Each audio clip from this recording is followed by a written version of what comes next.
Bismillahirrahmanirrahim. Assalamualaikum warahmatullahi wabarakatuh. Baiklah, pada video kali ini kita akan membahas tentang sistem operasi menggunakan OSIM, CPU Emulator. Nah, jadi CPU Emulator ini merupakan sebuah wadah atau tempat untuk menguji kerja dari sistem operasi secara dasar. Nah, di praktikum 1 ini kita akan membahas cara menginstal aplikasi CPU Emulator. Kemudian yang kedua, layar kerja yang ada di CPU Emulator, dan yang ketiga, cara menggunakan compiler. Oke, masuk ke menginstal aplikasi CPU Emulatornya. Jadi CPU Emulator ini adalah sebuah simulator yang interaktif yang dibuat untuk mendukung pembelajaran dengan mensimulatorkan kelakuan komputer dari sisi hardware maupun software. Jadi, CPU Emulator ini dikembangkan oleh Bassem Mustafa dari Department of Computing di Edge Hill University, United Kingdom. Nah, langsung saja kita masuk ke cara menginstalnya. Kalian tinggal download CPU Emulatornya di http://www.teachsim.com. Nah, jadi nanti akan menuju ke halaman ini ya. Kalian tekan aja di sudut kiri download. Kemudian pilih CPU OS Emulator. Nah, maka akan langsung terinstall secara instan. Nah, setelah kalian mempunyai CPU OS Emulator X-nya, maka kita tinggal menginstal. Cara menginstalnya gampang saja ya, seperti menginstal aplikasi-aplikasi lain. Nah, kita taruh di program files C-nya, di partisi C-nya kita letakkan.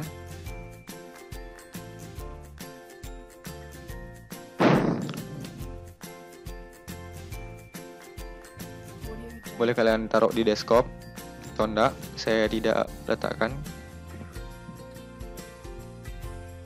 Oke, langsung kita buka aja ya. Nah, jadi seperti itu cara menginstalnya, cukup simple, tidak terlalu ribet, dan program akan langsung terbuka di CPU Emulator.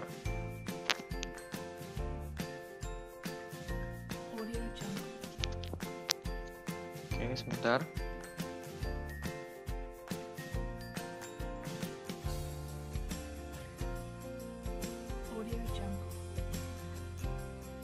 Ini tadi.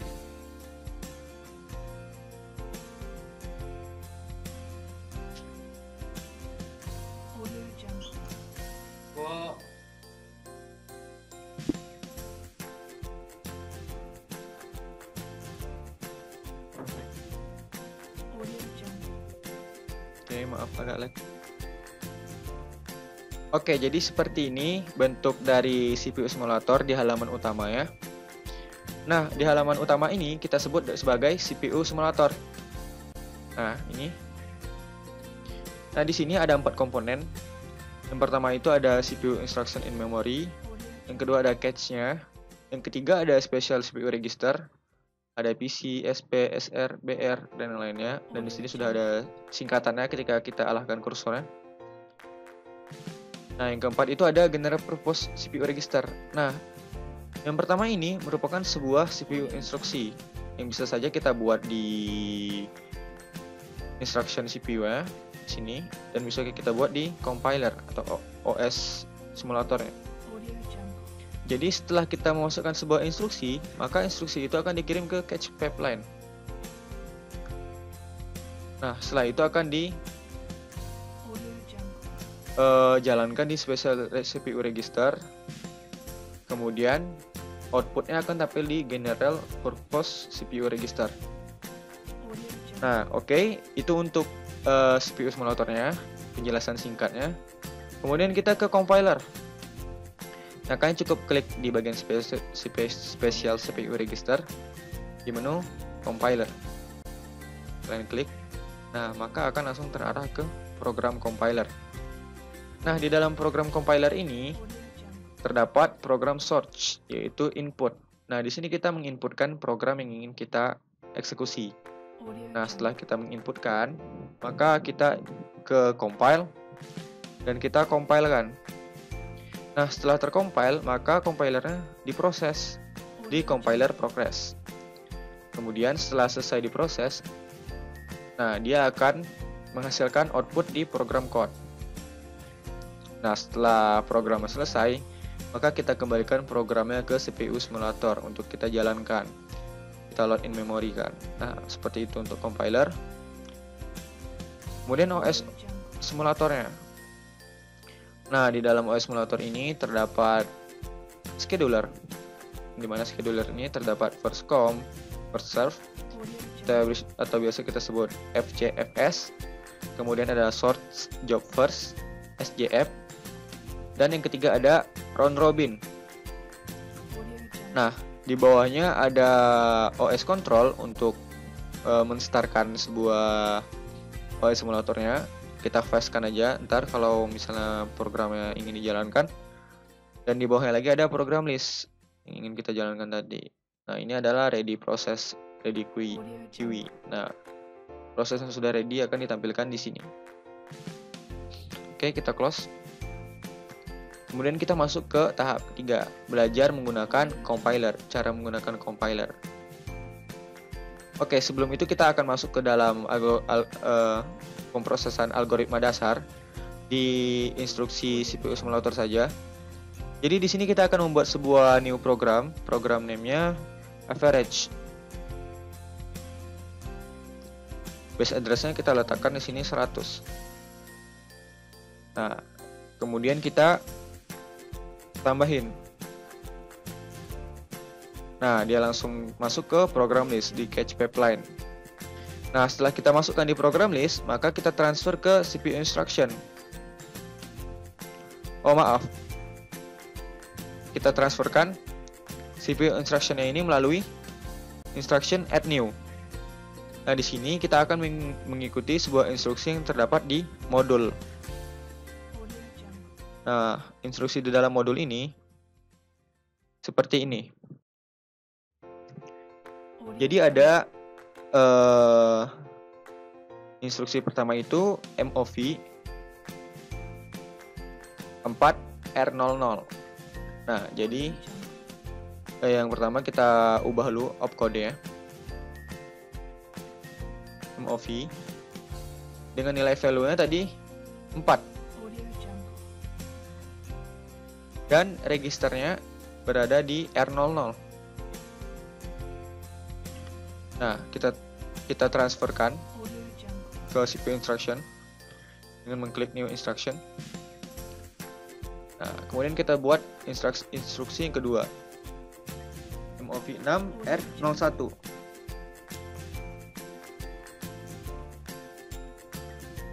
Registernya R01. Oke, kita tambahin.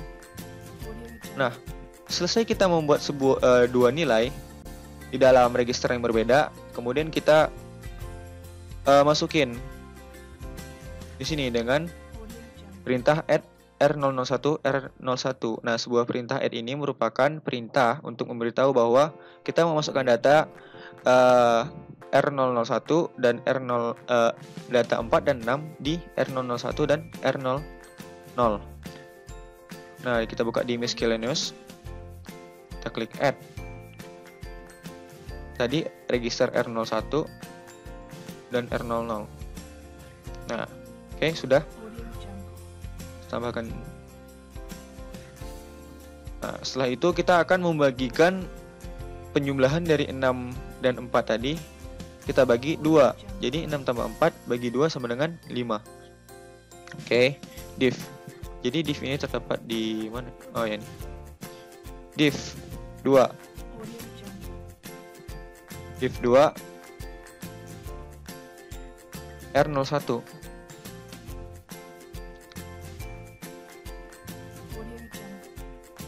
Oke. Kemudian kita buat stb R010.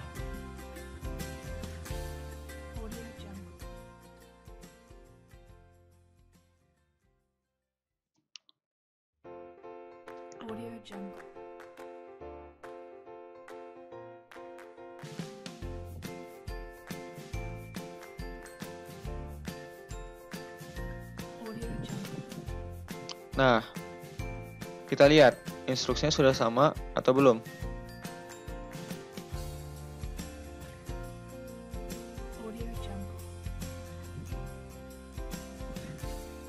Oke, kayaknya sepertinya sudah sama ya. Nah, sudah sama. Kemudian kita tutup dengan HLT.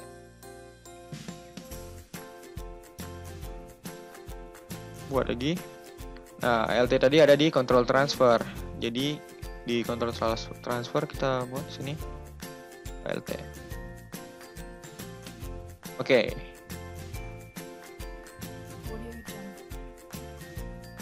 Close. Nah, setelah itu kita pindahin nih. Nah, tanda tunjuk yang merah ini kita pindahin ke atas, klik 2 kali. Nah, setelah selesai, kita akan menjalankan programnya. Harusnya 5 ya tadi hasilnya. Oke, nah ini waktu run ya. Oke, hasilnya sesuai dengan dugaan kita, 5. Berarti programnya berhasil.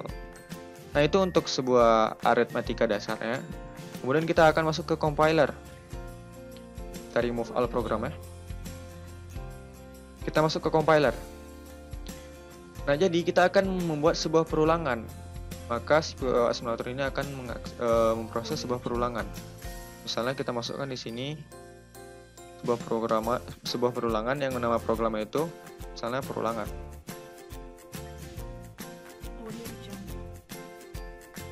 Jadi di sini kita masukkan i-nya sama dengan 2 misalnya. Kemudian f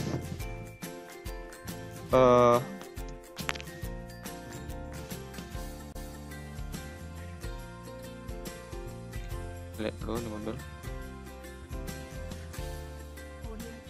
for n.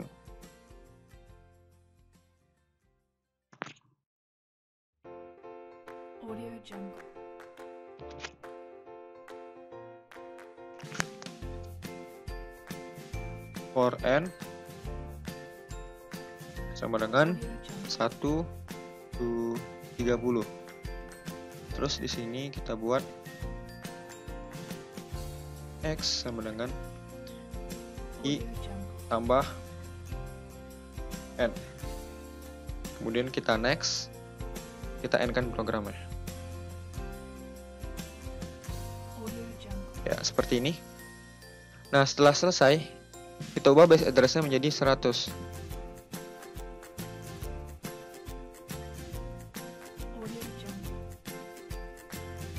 Oke, saya di sini membuat program yang sedikit berbeda dengan modul. Kalau di sini i-nya bernilai 0, n-nya mengeksekusi sampai ke 19. Nah, sedangkan sintak dari saya, i-nya sama dengan 2, terus n membuat perulangan sampai ke nilai 30. Oke, sudah selesai tadi. Kemudian kita compile. Nah, jika programnya berhasil, maka di sini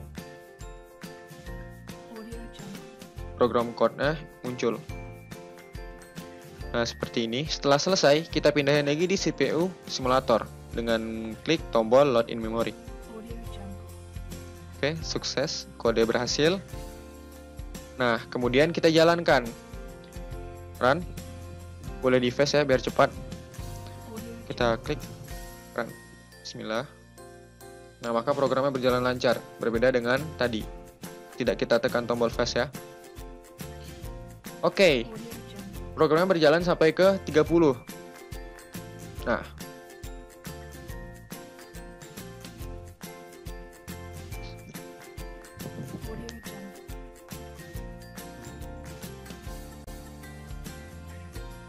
Seharusnya hasilnya 32. Oke, baik. Benar ya, hasilnya 32. Jadi saya akan menjelaskan di sini general purpose-nya untuk perulangan yang kita buat tadi. Jadi di sini i tadi 2 di R01 ya. Dan 31 ini, kenapa 31? Karena di sini dia berhenti di perintah 31. Karena di 31 ini tidak terdapat sebuah perintah yang kita berikan. Karena kita berikan perintahnya tadi hanya sampai 30. Perulangannya hanya sampai angka 30. Setelah sampai angka 30 maka dia berhenti. Nah, berhentinya itu di angka 31. Karena tidak ada perintah di angka 31. Kemudian di sini 32. 32 ini merupakan hasil akhirnya. 30 ini merupakan perintah yang kita berikan sampai 30 tadi perulangannya. Nah, jika kita lihat pada video tadi setelah kita merankan, maka maka programnya akan berjalan di R04 dulu. R04, R05, kemudian pindah ke R03. Kenapa demikian? Karena R05 ini merupakan program pertama, eksekusi pertama. Misalnya program pertama tadi compile-nya mana? Dia menjalankan program yang pertama misalnya I ditambah 2. Jadi I itu 2 ditambah N1. Jadi 1 tambah 2 3. Kemudian selanjutnya 2 tambah 2 4. Kemudian selanjutnya 3 tambah 2 5. Jadi seperti itu sampai dengan 30. Nah, maka R5 ini merupakan eksekusi yang pertama dan R6 ini eksekusi yang kedua. Ketika keduanya sudah cocok, maka hasilnya akan didapatkan dan akan ditransfer di R03. Nah, jadi seperti itu. Untuk penjelasan general purpose-nya di perulangan yang sudah dibuat tadi seperti itu. Oke, saya rasa cukup sekian sebuah perkenalan untuk aplikasi OSIM yang kita pelajari tadi. Nah, kawan-kawan bisa mencoba contoh perulangan yang lain di CPU simulator kalian masing-masing. Nah, saya kira cukup sekian video dari saya. Apabila terdapat kekurangan dan kesalahan, kekhilafan, saya mohon maaf yang sebesar-besarnya. Karena kebenaran hanya milik Allah Subhanahu wa Ta'ala dan kesalahan hanya milik saya semata. Oke, cukup sekian dari saya. Wabillahi taufiq wal hidayah. Wassalamualaikum warahmatullahi wabarakatuh.